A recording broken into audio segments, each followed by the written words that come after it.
ఇప్పుడు 2025 ఏప్రిల్ నెలకు సంబంధించిన ఆర్జిత సేవల యొక్క దర్శనం టికెట్లను జనవరి 21వ తేదీన అంటే ఈ రోజు ఉదయం 10 గంటలకు ఆన్లైన్లో టీటీడీ వెబ్సైట్లో విడుదల చేస్తున్నారండి.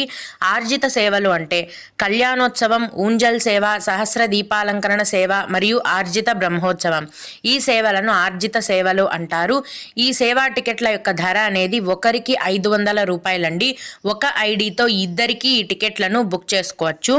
ఈ ఆర్జిత సేవ దర్శనం టికెట్లను బుక్ చేసుకున్న భక్తులు ముందుగా మీ తిరుమల ఆలయంలో మీరు బుక్ చేసుకున్న ఆయా సేవలో కూర్చొని పాల్గొనాలి. ఈ విధంగా సేవలో పాల్గొన్న వెంటనే అక్కడి నుంచే మిమ్మల్ని స్వామివారి దర్శనానికి పంపిస్తారు. కాబట్టి ఆర్జిత సేవ దర్శనం టికెట్లతో కూడా మీరు స్వామివారిని దర్శనం చేసుకోవచ్చు. అలాగే 2025 ఏప్రిల్ నెలకు సంబంధించిన విర్చువల్ సేవా దర్శనం టికెట్లను కూడా జనవరి 21వ తేదీ